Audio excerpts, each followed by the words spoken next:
Carried. We'll now welcome the Chief Executive, Phil Wilson, and Ross Tucker, the Group Chief Financial Officer, to report on the financial update. Thank you. Thank you, Your Worship. Good morning, councillors. Ross, as per normal, will talk to the detail. In the financial space, though, it's pleasing, as has been the pattern recently, to report that we're in good shape and things are looking positive for the end of year result. And things have gone well in terms of savings in the organisation. There's a report coming to the Revenue Expenditure Committee shortly, and I commend that to you. It will make good reading. I want to quickly have a look at my phone. I apologise, I've got the very latest recovery numbers coming through shortly, so if we get them in time, I will mention them. If I don't, I'll follow up afterwards. Suffice to say that good progress has continued in terms of the buyout scheme, and frankly the team's doing very well in terms of progressing towards full completion of the buyouts within the time frame that we'd previously indicated. I wanted to mention the recent weather events just quickly to acknowledge both the impact on some areas in the region, but more importantly to note that in the context of our emergency preparedness, 19 out of 21 of the local boards have now launched their emergency management readiness and response plans, and they usefully came into practice, or regrettably needed to come into practice recently. The thing I wanted to mention to you was that as I was kind of publicly recorded as saying, I think the response was very good, but it shouldn't escape me or any of us that the underlying problems that the community experiences in terms of flooding don't go away, and with these kind of frequent weather events that we can expect further in the future, I wanted to indicate that I've got some work going on now, because it occurs to me we've got to be very clear with the community about what the future looks like and what our work program is in the Making Space for Water program, and in terms of other infrastructure that might influence flooding outcomes. And we've got to be particularly clear that in terms of what's council's position in terms of liability and future buyouts and such like. We were clear that the scheme that followed the 2023 events was a one-off related exclusively to those events and should not set a precedent going forward. I think it's vitally important that our wider community understands that being the council position, and so we're needing to prepare some communication to that effect now, which I will socialise with you in due course so that we're all on the same page. The stakes are too high, the emotion and impacts on communities are too great for us not to be really clear in this space going forward. In terms of discussions with government, it's the things we've been working on are progressing well in terms of an expectation that the transport legislative changes will be tabled. The bill will be tabled in July, so 1 month later than we'd originally thought, but on track. RMA reforms, the need for preparation, as you're aware from other committees, in terms of our own plan change development, needs to be ramping up now, and we're awaiting news still in terms of the regional deal proposal that Auckland put forward. I want to mention the CCO changes just briefly. I've communicated with you separately on this, so I won't labour the point. suffice to say that the change program is proceeding largely on schedule. I have decided to take an additional week because we are re-engaging staff in terms of property-related changes, a tweak to what was originally proposed into the organisation around that. But in other respects, we're on track, and the confirmation around economic development arrangements and a few other things will be released into the organisation on the 8th of May, and then the changes that relate to the Auckland Development Office and property functions will be a week later on the 14th. I will communicate with you in advance of that, or at the time we're kind of releasing the decisions into the organisation. Just quickly, a couple of highlights. It's worth acknowledging the fact of there being 70 Anzac Day events supported by the council, the events team, in collaboration in a lot of instances with the RSA around the region. So quite a significant body of work that went, frankly, very well. In terms of staff engagement, we're now in the upper quartile for organisations of comparable size and nature. That's a good result. So we've hit our aspirational target there. Good news. And in terms of year-on-year demand, I can tell you that leisure centre memberships are up 9%, and visitation to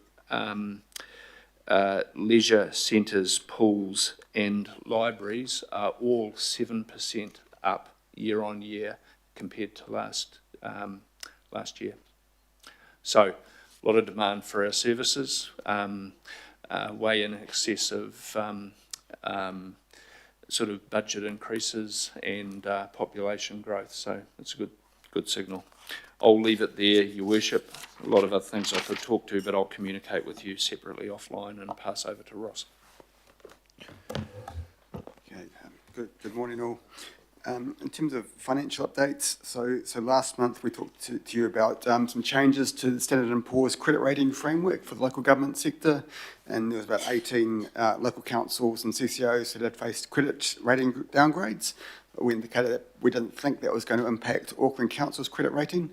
In the last month, we've had both rating agencies reassess and confirm that there's no change to Auckland Council's credit ratings, both remain on stable outlook. So that is helpful.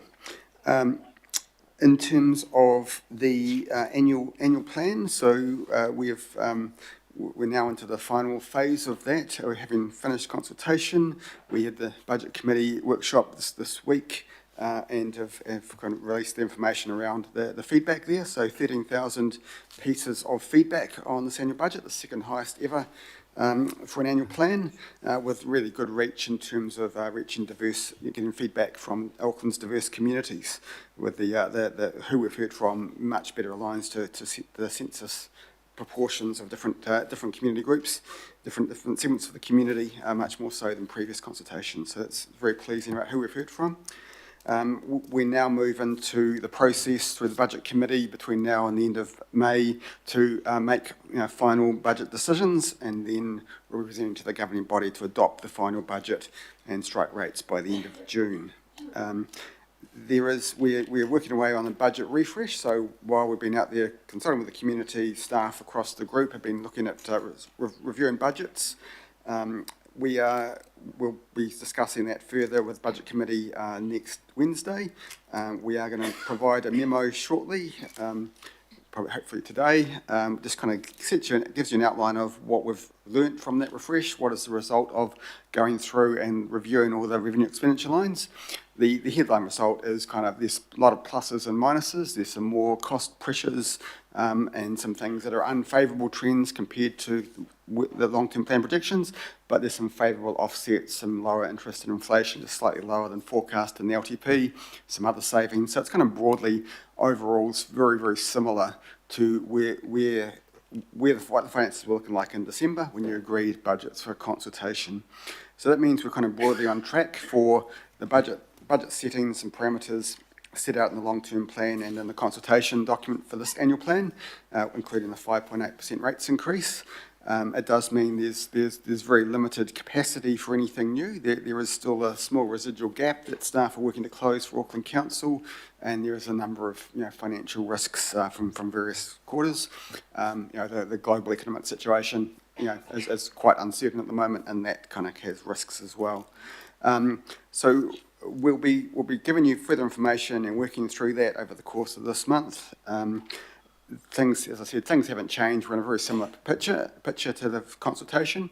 That does mean there is still one sort of significant issue outstanding, and that's the $7 million funding gap we've got for events funding.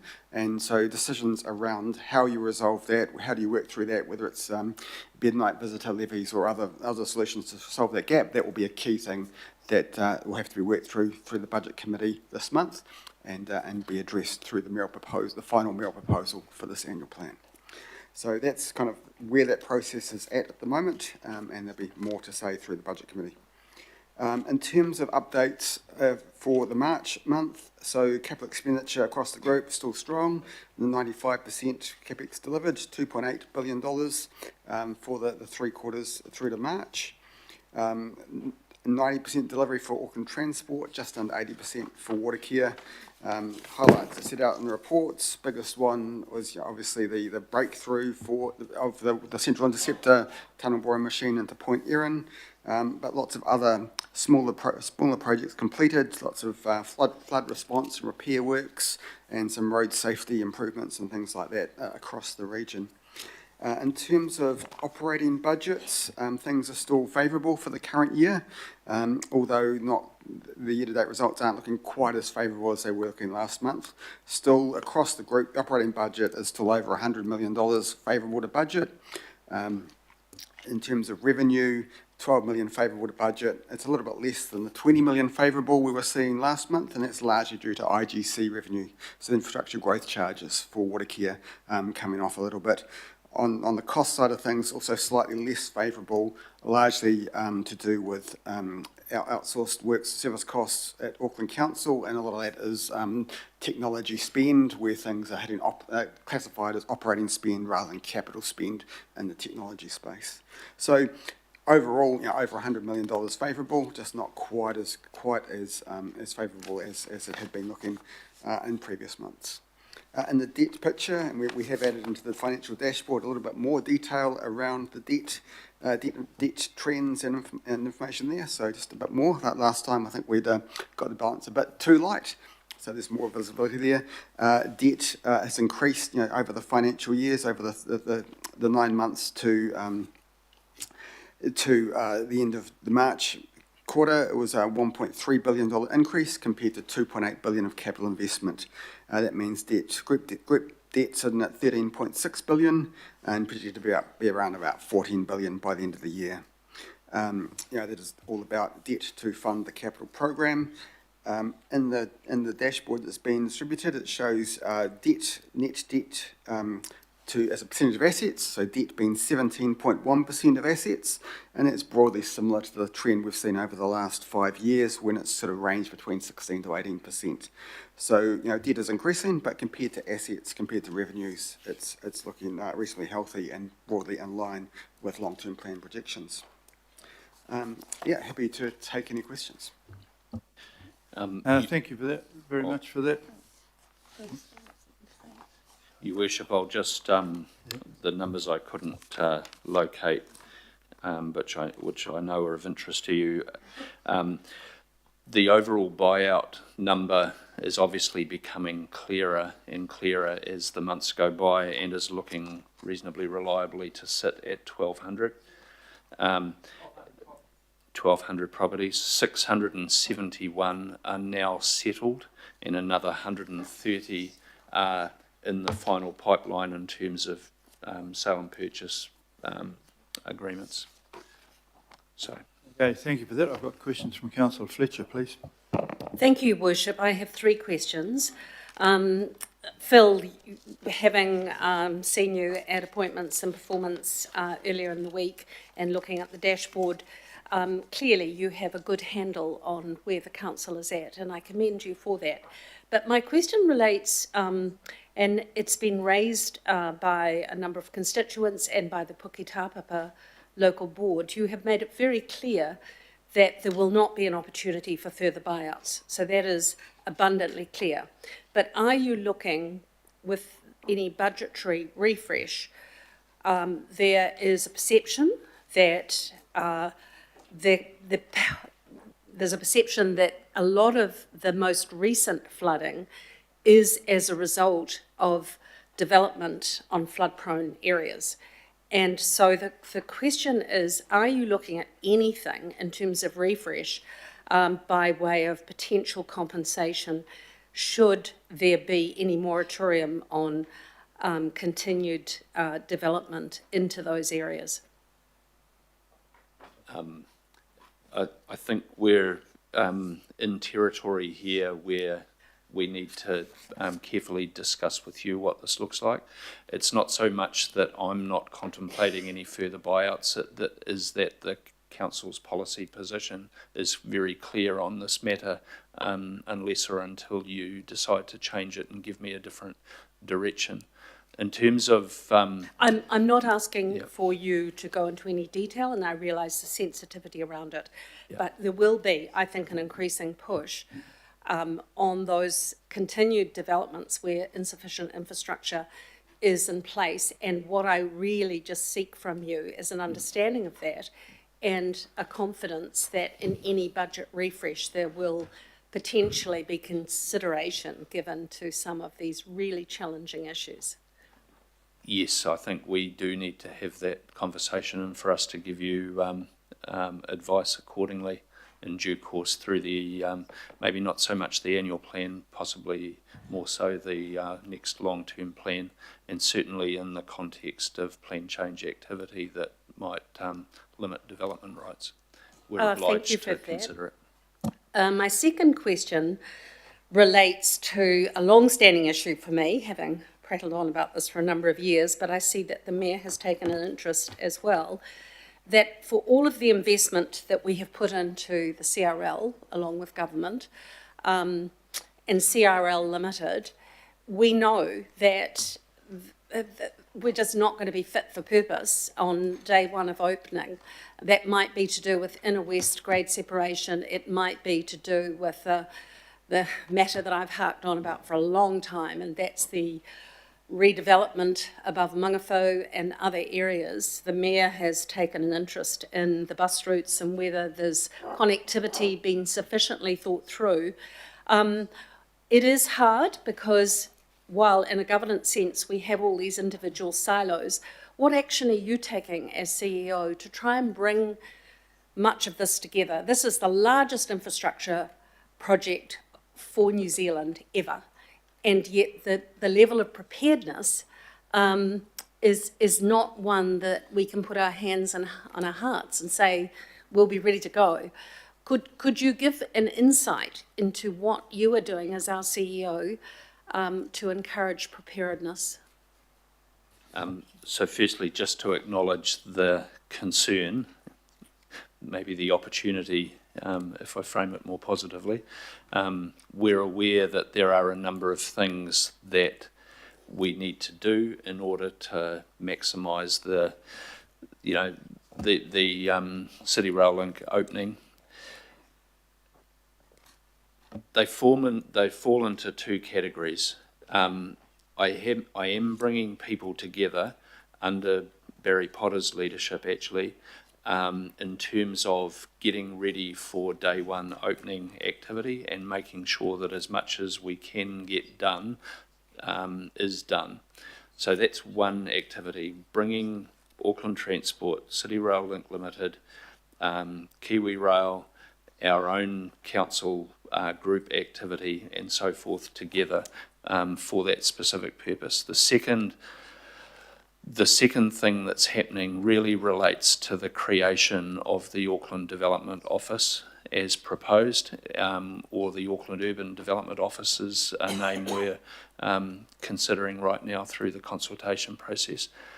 The point being that we're talking about an entity with a broader mandate, including, I think, in terms of the transport corridors, nodes, and hubs, including the city rail link stations, in terms of progressing certain property development, redevelopment opportunities.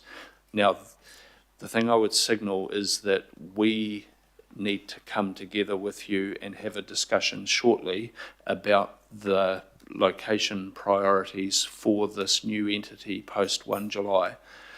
That entity will have some capacity to get into this space, but they will need your direction as to what your priorities are. So we're getting it ready, but I signal that there'll be a discussion needed with you about where you want it to focus. I'm sorry to have raised this again, and you will recall when Mayor Phil Goff was in the chair and Councillor Cashmore was the Deputy Mayor and was undertaking liaison, these were repeated questions that were posed. So this is not new, but it would be comforting to know that there is some engagement on it. My last question, and while, as along with many of us, I attended a number of Anzac Day services, I was most disappointed in Mount Eden for the Mount Eden service. For 2 days before the service, one of the church volunteers who coordinates the hall to make sure it's ready was told that there was no traffic management plan and that the church involved had to provide $7,000 for a traffic management plan, otherwise the parade was cancelled. That was a big call on a little church. I just would like the assurance that for next year that there will be very careful oversight. We rely on volunteers in many cases for these services, and they're still recovering from that distress.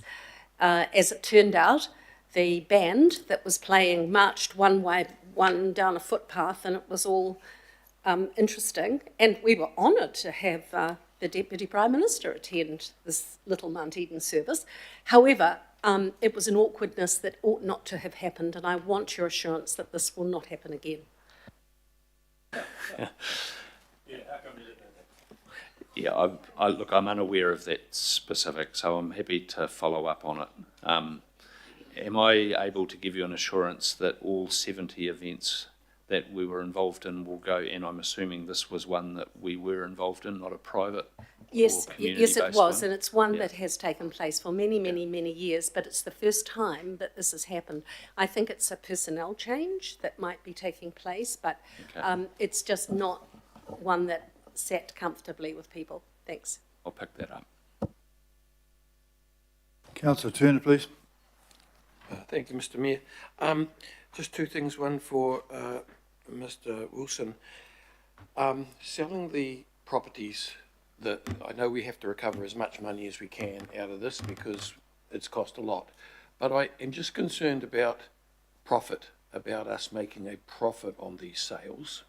So a lot of these people, didn't end up in a good position when they left. We say it was a voluntary buyout, but the alternative to letting us buy out was quite unpalatable in most cases. We take a category 3, or say a category 2P or 2C, and in many cases it turned into a 3 because we deemed, with our involvement, it to be too costly to engineer ourselves away from intolerable risk to life. If we then, and we've said in some of our documentation, engineer away that intolerable risk to life, especially if our engineering ends up cheaper than what we told the people it was going to cost them, and we sell at a profit. I just want to make sure that have we got some matrix in place to kind of try to manage that situation. We don't, if we seem to be profiting out of this, recovering our costs, sure, but it worries me. I did sign I was one of 3 people who signed the last, I can't remember the name of the document, but I have raised these concerns before and I want to raise them again. That's the first thing. Thank you, councillor. Look, I'll need to consider situations like that. What I would say is, frankly, I expect a situation like that to be extremely, extremely rare. I think we're in a position of trying to recover something out of about $2 billion worth of expenditure, and it's a case really of recovering some of that, not expecting to recover all of it, and certainly not expecting to kind of profit out of it. But I understand your point is about potentially some specific individual cases, so I'll take that on advisement. We have done some policy work on this. For a situation such as you're describing to be true, it would need to obviously, it would have to have some development potential in order to come out at a value that was better than what we'd bought it out at, which was 2021 or pre-2023 valuation. So we're not even in that situation yet in terms of the Auckland property market. So we'll have a look at it in terms of your point. So thank you very much. And just last question to Mr. Tucker.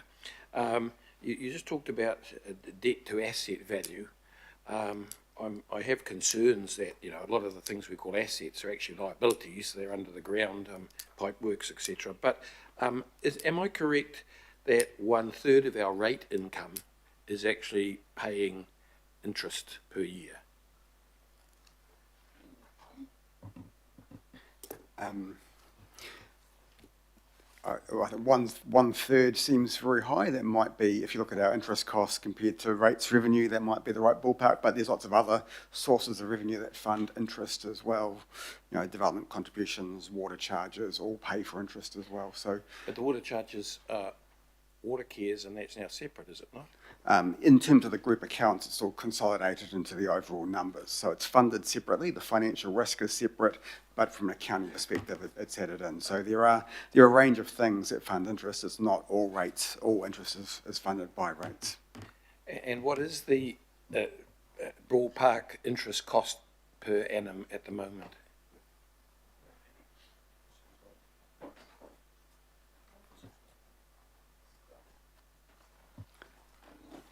It's in the, it's ballpark $600 million per annum, ballpark.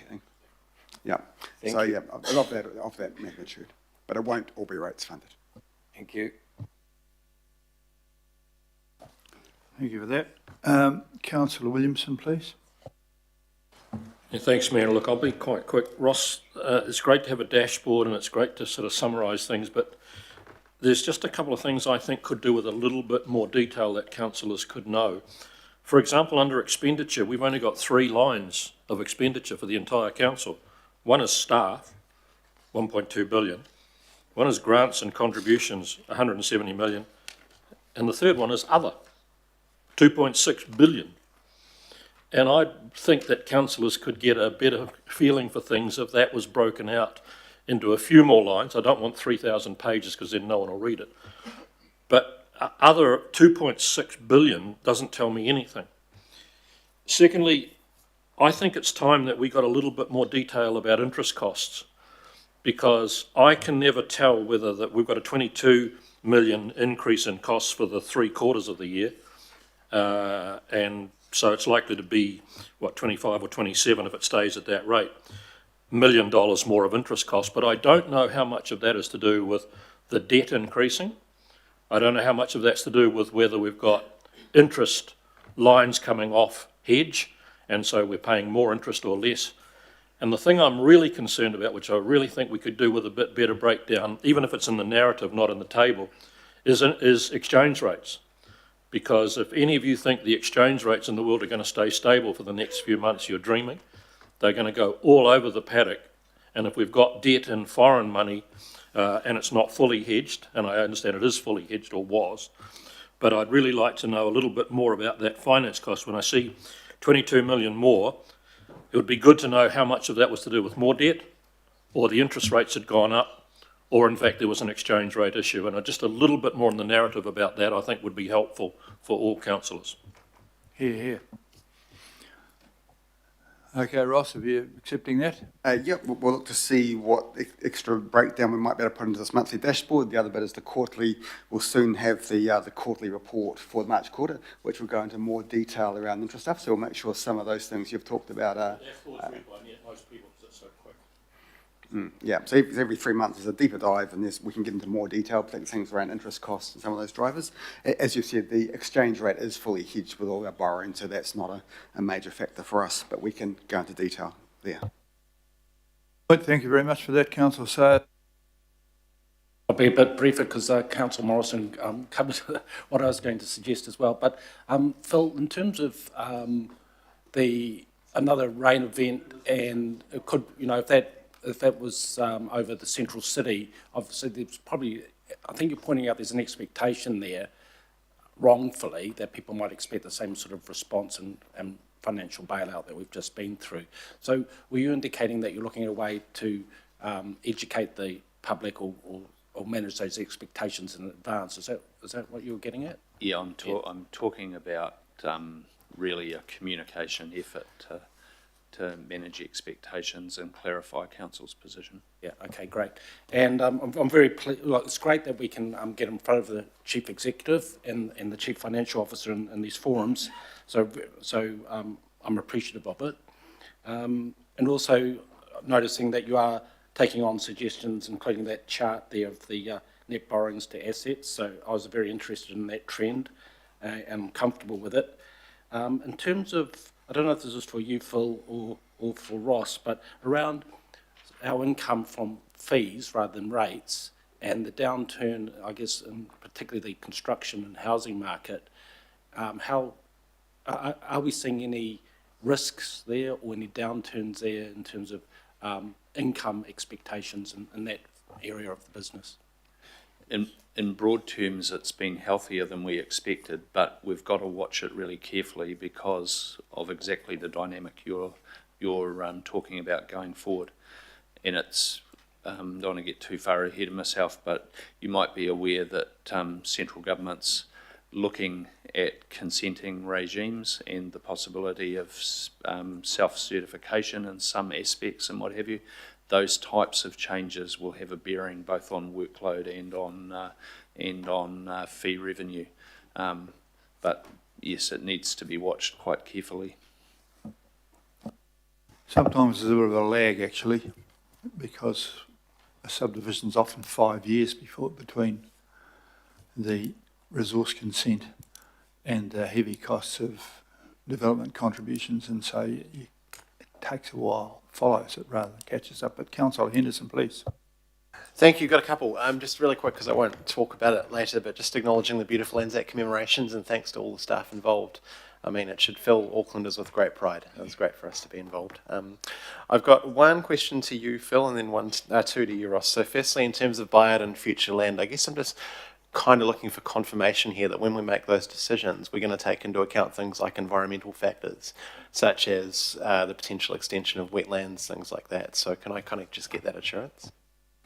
Yes, there's a set of agreed criteria for how we think about those lands, and it does include, attributes such as that. Safety, of course, is at the top of the list. Yeah. Of course. Hey, thank you so much. Next one to Ross. So Council says pretty much just asked my question, but it's trying to do a little bit of a different thing. Over half of our public revenue, as you know, comes from non-rate sources. So I'm just wondering if we've started preparing advice on things like Donald Trump's tariffs, unemployment rising, continued pressure on the construction sector, and how that's actually going to affect Council's bottom line and our public revenue. Yes, so we've done the best we can with the information that we've got at the moment. So some of those things, might affect, revenue through Ports of Auckland and other commercial revenue development patterns, but it's all very early days. So there's a lot of uncertainty around what do those tariffs mean for the global economy, what does it mean for the domestic economy. So we've tried to update things as best we can with the latest interest inflation kind of projections, but there is more uncertainty, and we'll have to wait and see what all those things mean for the New Zealand economy and for council's revenue lines. Yeah, well, thank you. And just last one, a quick one. Just want to put that debt figure into context as well that we've been talking about. So I'm seeing in the report here our debt to revenue ratio tracking to about 250, which is well below the 270% debt ceiling. So is that a prudent figure, and how does that sit in a historical context for council's debt? So that sits lower than it has been. We had a limit of 290 that we've increased it to 290. We've brought it down to 270. So we've been up at those levels. So 250 is less. It's looking better, and that does include Watercare fully consolidated. From 1 July next year, Watercare drops out of these equations because they're financially separate, and that'll be more like a 220%. So we've got a lot lower. That means we've got. So it's a 220% rather than 250. So you see that kind of a significant drop there, which means we have more debt headroom for Auckland Council going forward. That means we've got more capacity to withstand shocks and capacity to do other things in the future. So it's a good, strong position, and that is reflected in why Auckland Council's credit rating has been maintained at its current levels. Thank you. Thank you both. Thank you for that. Councillor Lee, please. Thank you. Question to the Chief Executive in regard to current economic indicators. These would indicate that things are challenging for New Zealanders, for Aucklanders in our situation. And of course, these indicators have very little, if anything, to do with the work or decisions of this council, though I guess that we would have some influence given our size. But one indicator in which we have major influence over is the city centre monthly indicators. And we've heard quite a lot in recent days about the city centre master plan. It seems to be almost like a political manifesto, has a lot of support from some people and opposition from others. But leaving that aside, what is happening on the ground is very important, because the situation in the city centre in terms of commercial activity and any activity, I guess, has been for some time now what the council calls subdued. Now, last month, the indicators suggested that pedestrian counts were down 20% and retail spending from the previous year, but did indicate that the previous year did have an extra February in 2024 had a leap day, so that may have compromised the comparisons, and fair enough, so it's kind of reassuring. But then we go to this month, and activity continues to be subdued, with March 2025 data down on March 2024, same amount of days. And in terms of pedestrian counts, minus 2%, but no mention at all now. But no mention of what's happening with retail spending. So what I'm concerned about is that, like last month, there is some reassurance, and this time camera upgrades are likely increased counts from 5th of March 2025 onwards.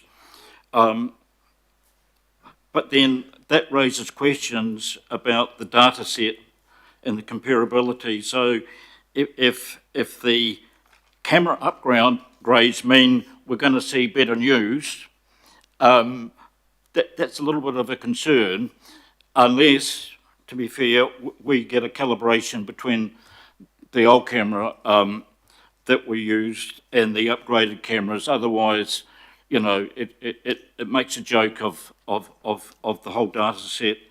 And my other request would be let's see what commercial activity is as well. That's obviously very important if that could be included in the next report. You know, one aspect that's not mentioned at all really, and it's glaringly obvious to anyone who walks up and down there regularly, and that is the number of vacant or shops to lease. Just quite remarkable, and that is a real concern. So it would be good, perhaps, if that was also taken into account. So thank you for that. I've sat through 2 or 3 business association meetings about the months comparison. Last year, Easter was in a different month, which made quite a difference to the change. And in terms of the shops, the issue there is a lot with it. We're competing with the internet, and that's another issue. But Easter was in March last year, and so it's this year. The March looks down because it moved into April, and so you might find a bit of recovery there. And then yesterday, we heard from the Takapuna group are up 7.5% compared to year on year last year, which is quite interesting. Could I just make, while we're on this topic, could I just make one more comment? I did recall remarking at the time of when we accepted with much enthusiasm the government's deal for Auckland, which was about productivity, and everyone in the room cheered the idea of better productivity to the latter. At the time I mentioned how Wellesley Street had been dug up since at least June 2024. This morning it's still dug up. There's a row of machines and vehicles parked up in the middle of the road behind those fences. 3 people there, one in a digger moving a pile of material from one part to the other. There's no urgency, and I wouldn't define that as productivity. Now that's a council, one way or another, enterprise. And I don't think we're getting value for money there. It seems that people are going slow because it means more money coming out of the council.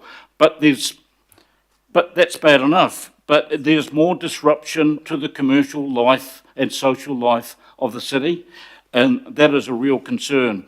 It's the same with Mercury Lane last night. Exactly the same.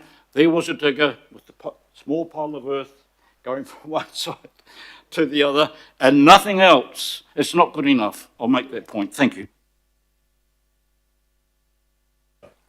What was the question?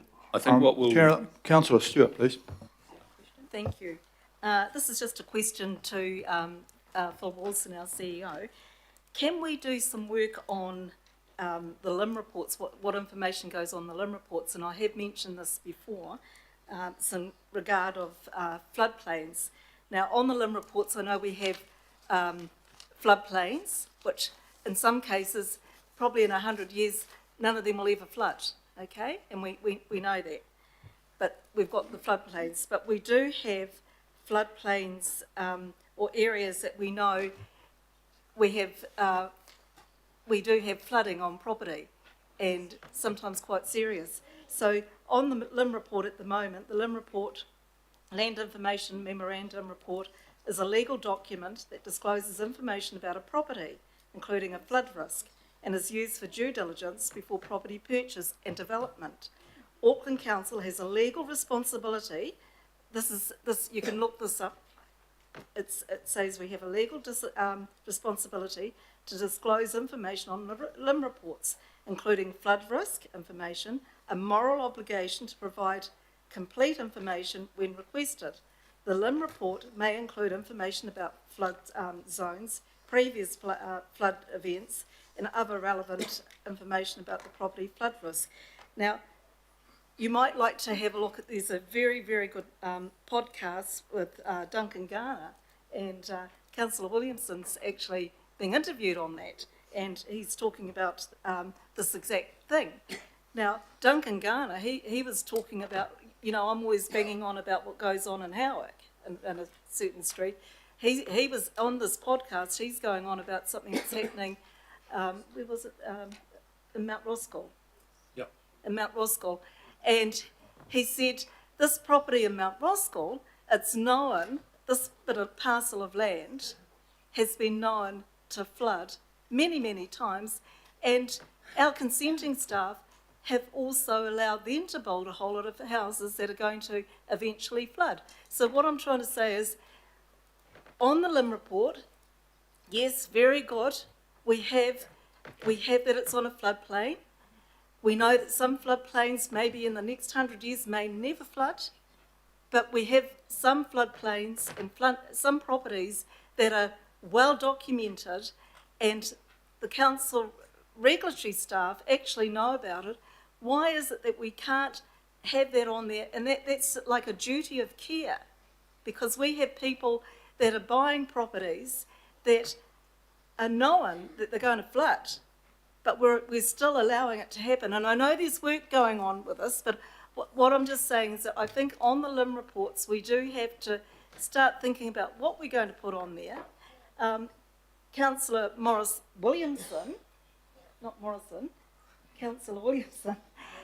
you know, he's also told us many times about New Orleans with the flood, you know, so things can be built on floodplains, stilts, or Queenslanders.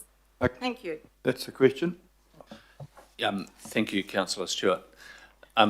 So I'm pleased to be able to say there, you know, as you acknowledge, there's a lot of work happened and happening in this space.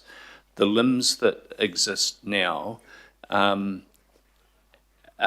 look entirely different to those a few years ago in terms of the level of acknowledgement and detail around flood modelling, overland flow paths, and such like.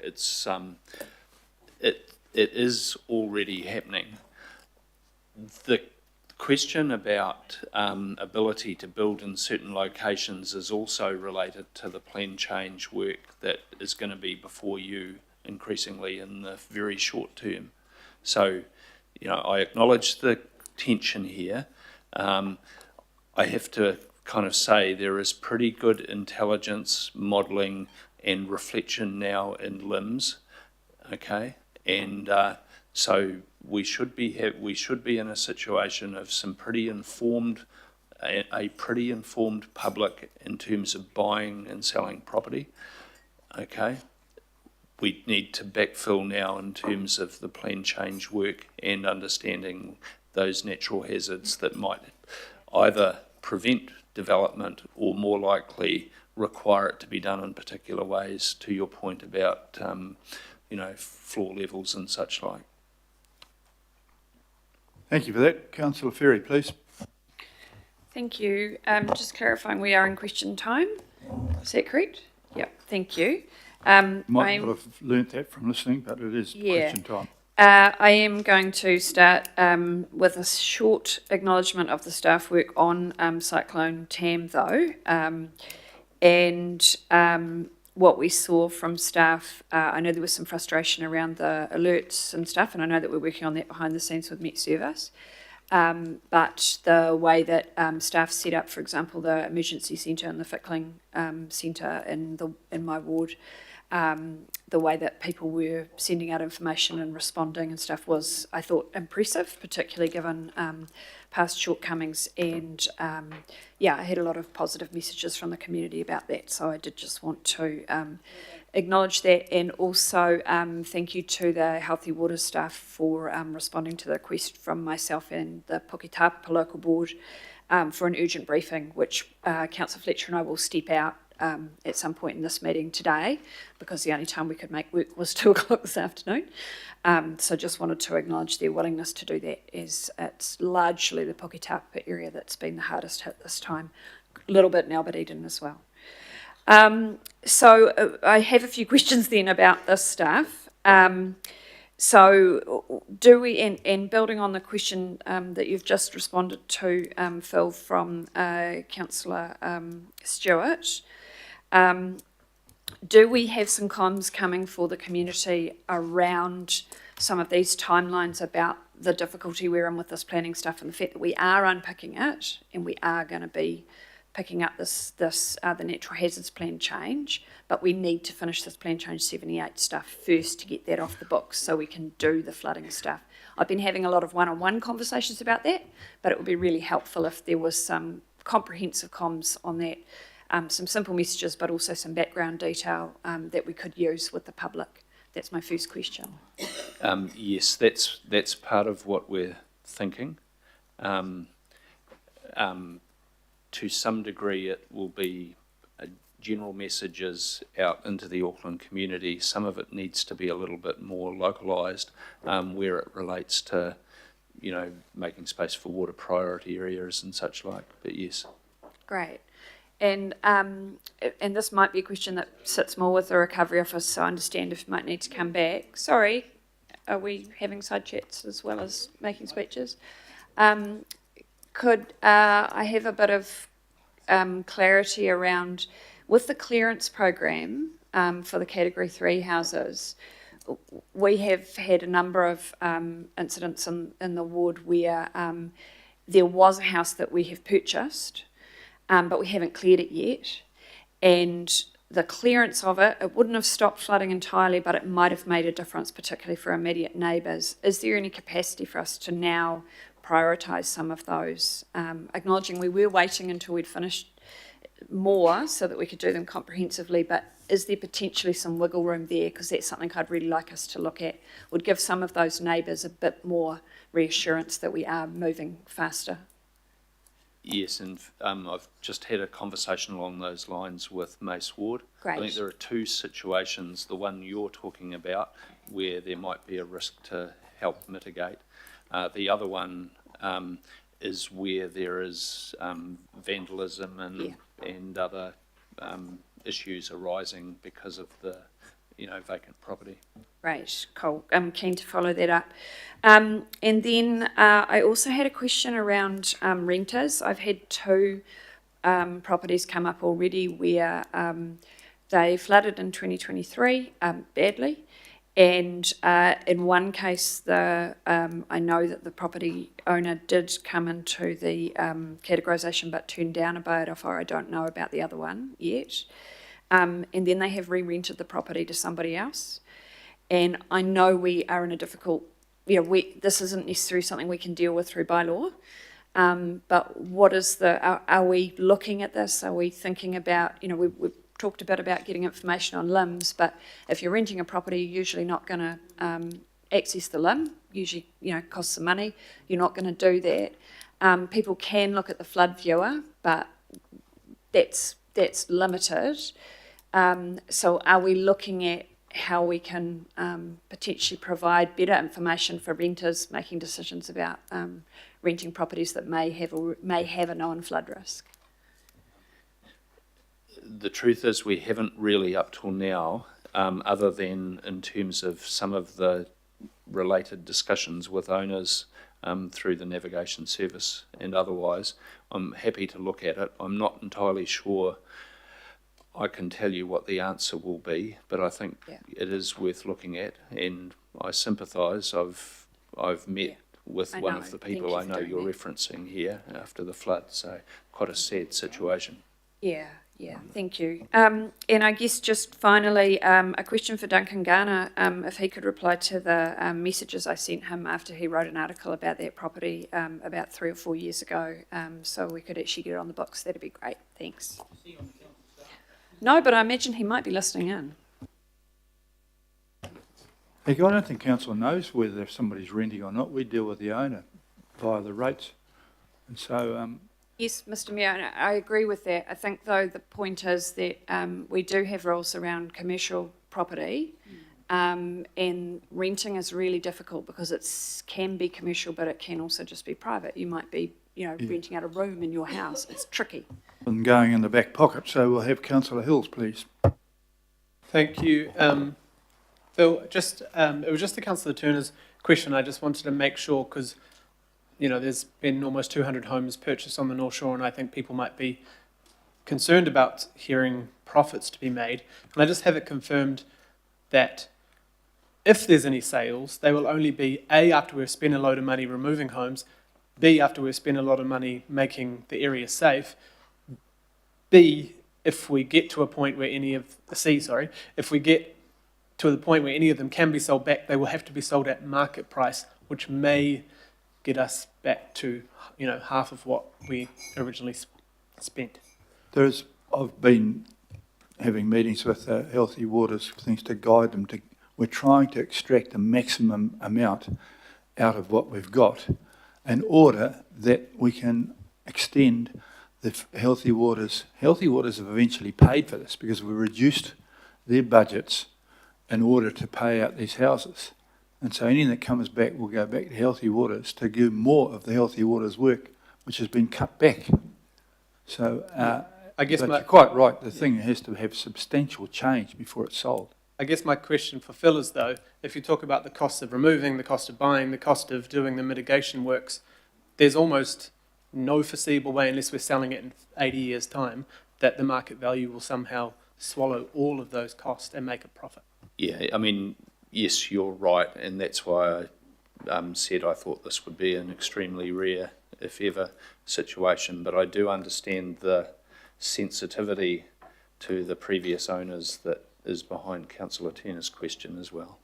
Totally, I just would hate for someone to think. Thank you, Councillor Newman. No, I've got more questions, sorry, Mayor. The other question is just on Queen Street and Wellesley. So, Phil, is it correct in saying that right now there's a $115 million wastewater upgrade of 100-year-old pipes plus busway upgrades? That's the issue here, because we're trying to prevent being like other cities with wastewater in the streets. Yes, I think the particular project that Councillor Lee was referencing is a water care one for that purpose here. The other question is on the debt again, and I ask this question every time because debt comes up. The debt isn't happening by accident. I think this year is at $3.8 billion worth of capital, and we voted to fund a lot of that with debt. But if we didn't, we'd have to put up the rates about 60% or something this year to cover that by cash, right? Is that correct? Yes, would be substantial rates increases if we were to fund it through rates rather than debt. Absolutely.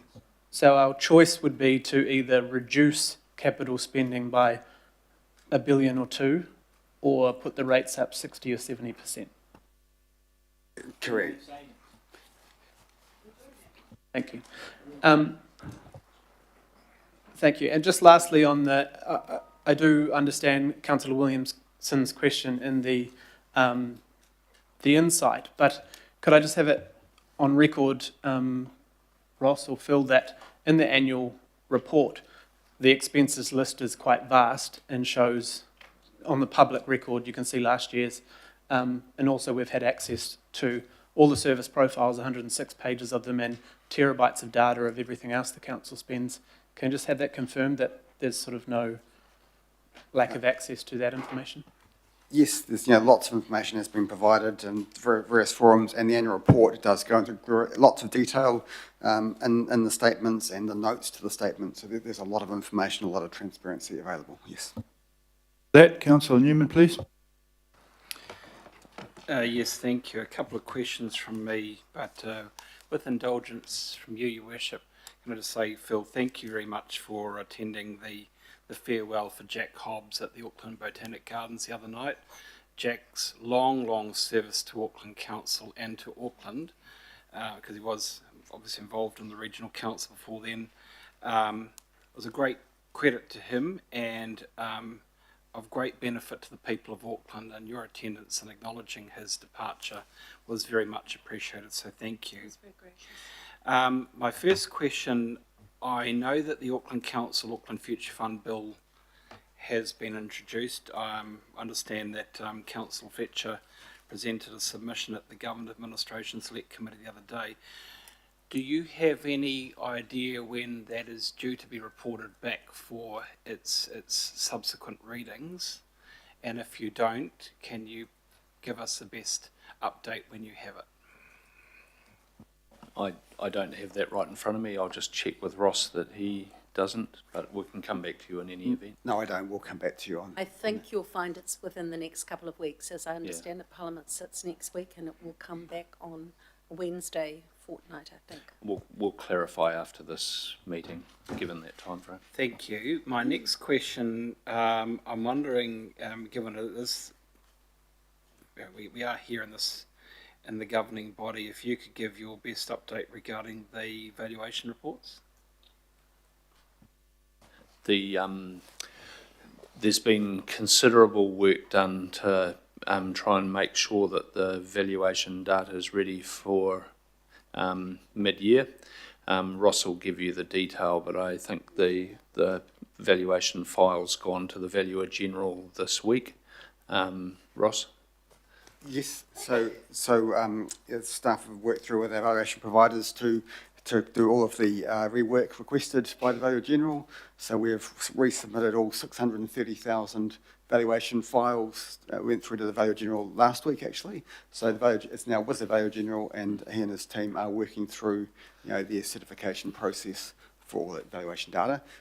Once we hear back from them, then we'll be in a better position to advise when those values can be released to the public. And we'll confirm to you as soon as we get some feedback from the Valuer General. I've been door knocking in my ward, surprisingly, and I have a number of queries from my constituents, some of whom almost certainly want to lodge objections. I'm wanting to ensure that my constituents will have sufficient time to raise objections to any of the valuations that, in relation to their properties, that they don't agree with. Yes, so once the valuation notices go out, there's a 13 working day period where people can, 30 working day period, so it's a standard approach. So yes, there'll be plenty of time for people to lodge objections, and they'll all be worked through in due course. Okay. Might be good if they saw the valuations before they decided to object or not, of course. Well, that's not up to you and I, it's up to them. My final questions relate to debt and petitions for operating savings. So, Ross, I'm certainly not a proponent of going hard on increasing borrowings, understanding that prudent debt tracker that we're in. I'm assuming that the officers aren't providing any advice anytime soon to actually crank up the debt. We're in a fairly conservative position. Do we want to aim to keep it in that position? Yes, we want to keep within the debt projections and debt to revenue numbers in the long-term plan. It does mean debt increases over time as the capital investment increases and assets grow. So debt will increase as we invest in the city, but there's no intention to increase that over and above LTP projections, and the track for debt to revenue is to trend down over time. And my final question, given the interesting narratives that we're getting at the moment regarding the gap in the events funding, are you receiving petitions and submissions for operating savings to try and help to bridge the gap that's been identified by Tātaki? I'm not sure by petitions, but we're staff across the group are looking to find savings to mitigate budget pressures and close other gaps. They're looking to find savings to achieve the existing savings targets for next financial year and beyond. So we're working through those things, and we're confident we can get there to achieve existing savings targets and mitigate pressures. Trying to find further savings targets over and above that to address things such as another 7 million is quite challenging. Any proposed savings presented to you from elected members? Nothing's come through recently from elected members. Thank you for that. I hope you can clarify that to the public. I was accused of holding it up last night. Councillor Walker. Got a few questions. My first question is around the agendas, and this agenda, for example, and the question goes to the consistent lateness of agendas. So if I cast my mind back, we used to have a situation where we would get the governing body agenda on the Friday before the weekend. And there was a fellow, Simon, who was remarkable. he would make sure that we actually had a hard copy. So we had a hard copy of the agenda, and he was pretty methodical around that. This agenda we received late Monday. The last agenda, the same. So this is an ongoing pattern against a background where the decisions we're making are significant. They involve sometimes many tens of millions of dollars, often very contentious issues. There are contentious issues on this agenda, there were contentious issues on the previous agenda, and you would know that. The lateness of the agendas goes to both depriving us as councillors of the opportunity to do any homework, to respond, but equally members of the public. Hear, hear. Some of them are here today, but they've been denied, and there's a consistent pattern also of denying people to present, but I won't go there. So the real concern is around the lateness of agendas. It's compounded by the fact whereby we as councillors have to deal with this thing called Nexus that is very difficult to navigate. You can't download it, you can't print off it. If you've got an agenda that might amount to 3 or 4 or 500 pages or more, part of which is in confidential, and it's all in Nexus, and Councillor Williamson will tell you how difficult that is, we are in a very invidious position, and so are members of the public. So when are we going to get back to better practice, having better agendas, ideally more contestable advice, more option, but at the very least, earlier than what we and the public are experiencing now? When? Thank you. I'll just wait till he's stopped. Let's be clear. I agree with you that we want you to have information sufficiently far in advance. There is always a challenge with agendas, and it's not a case actually of it being wonderful previously and bad now. However, I'm aware that there have been multiple instances in recent times where agendas have come through later than what I would want, and Sandra will confirm we're on a bit of a drive around this, and I've made expectations clear through the organisation that we've got to speed it up. So I'm agreeing with you, and you will see an improvement there. Let's be very clear though, the Local Government Act is clear on this point. 2 clear working days in advance of a meeting is the minimum and is met. Okay, so you're talking about something in advance of that. I'm just making sure everyone understands what the core requirement observed right through local government is in this regard. We will try and extend that out for the reasons you mentioned. I understand that, and in response I would suggest members of the public would generally think that 2 clear working days was woefully unacceptable, and against our situation where within those 2 working days we have workshops and other meetings that we have to attend, let alone digesting and doing diligence around an agenda that can be very long. So I'll leave that point, and I will hope that there will be a turnaround. The other question I've got is another when question, and that is, when is the governing body going to meet with government?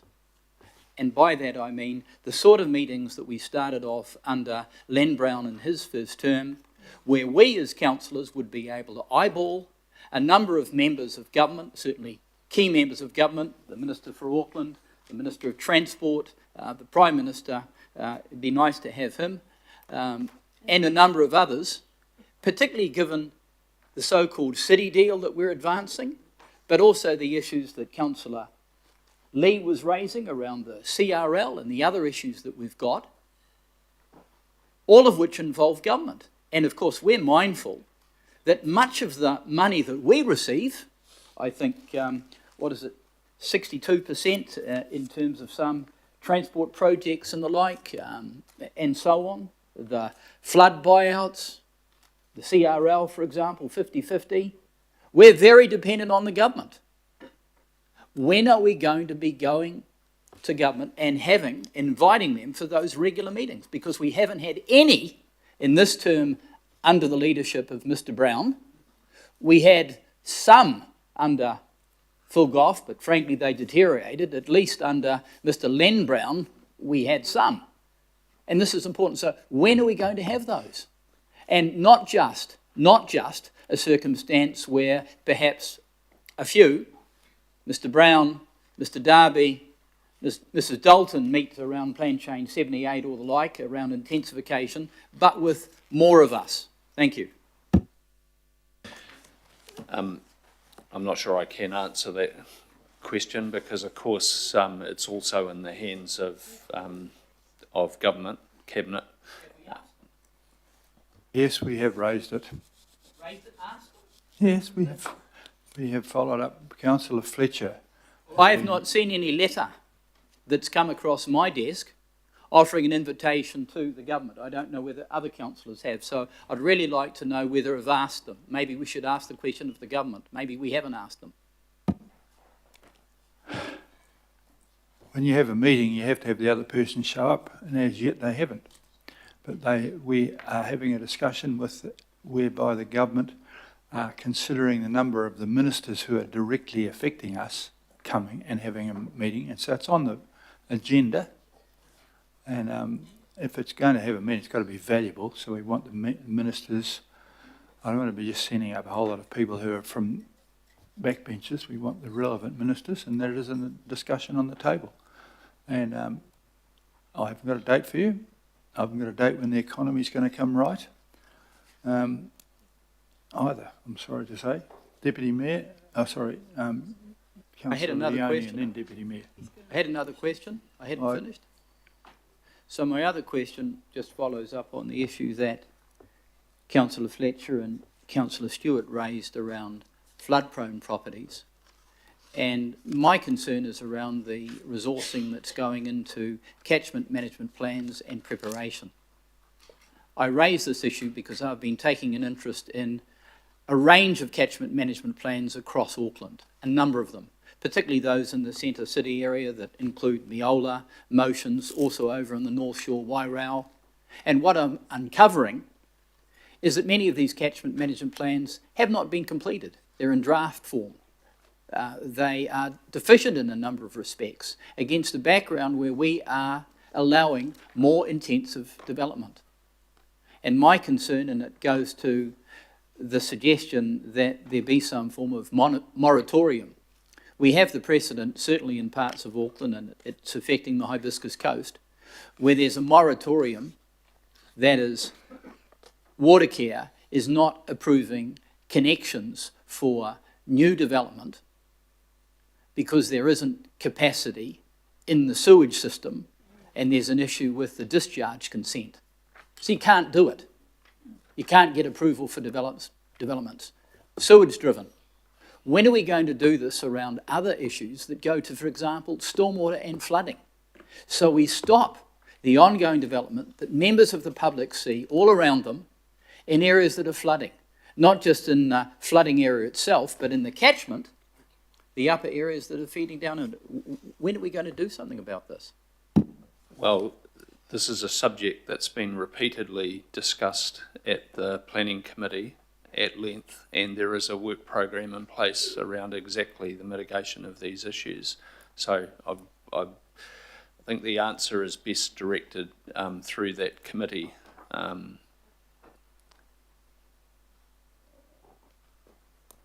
Thank you for that. Councillor Leone. Thank you. I just wanted to also acknowledge our CE for the great work that was done during the floods, the leadership and the staff. The one issue that I do want to raise, though, was in regards to the how regular we are clearing our streams as in terms of the learning that we've had from previous floods. I know that there was one community organisation that was flooded again, and they basically gave some feedback saying that prior to the super city, obviously when it was in-house contracting or in-house staff, the streams were cleared on a more regular basis. And my concern is whether we have a system which is transparent to show that those streams are actually cleared on a regular basis, or if there is something to show the consistency between how often they were cleared prior to becoming a super city, or the expectation of how often that should be, because Obviously, we know that we've learnt from the previous flood, and we know that they should be cleared on a regular basis, but I just wanted to see, is it an issue of resource, or is there something more we should be doing in that space? Thank you. We can certainly clarify what the current work program is around this and bring some, as you put it, transparency to it. Healthy Waters are routinely doing stream cleanups. They're routinely flying drones up there to identify issues. And, you know, I'm aware, for example, of a Herald article recently where the accusation was that council hadn't cleaned it. Actually, Healthy Waters had been in there 2 days prior to clean it, as they routinely do in advance of weather events in hotspot areas. So I think, you know, to your point, it's really useful actually for us to put out there what's happening currently, because there is frankly some misinformation. There was a very good brochure put out by them, and just pointing out to owners quite a lot of what the people have done made it worse. They put fences that diverted people's storm flows into the neighbours. I've visited a number of places where people have done massive planting in the middle of the stream, which we're now paying to rip out. So it's a complex, ongoing and never-ending story to tell, but you're good to raise it. Councillor, Deputy Mayor Simpson, please. Yeah, thanks. Thanks both. Councillor, I totally support your questions around that, and I think for the people of Auckland that would be very, very beneficial. So I'll start with bouquets. I just want to say, Mr Chief Executive, I think the flooding communication from Adam and his team was exceptional. It was regular. It went out to everybody, and I think they've certainly stepped up considerably since 2023. It's not going to be the last time they're going to have to do it, but I think every time that goes past, it's a better result. So congratulations on that. Ross, to you, very good congratulations on keeping our credit ratings, especially when many other councils in New Zealand had a downgrade. So that just shows the strong financial management that you and your team are doing. So congratulations on that. And look, I just couldn't help but ask you this question, having listened to a couple of councillors ask questions on debt. Can you confirm that the amount of debt relative to our assets is only about 16 or 17% currently?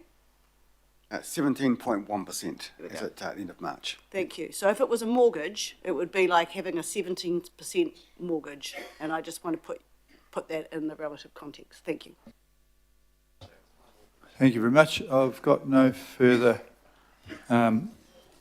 questions or debating points. I'm going to put the motion and it'll be seconded. I'm going to move it rather, sorry. It'll be seconded by Councillor Fletcher. And I think I'll put it to all those in favour of accepting that, please say aye. Aye.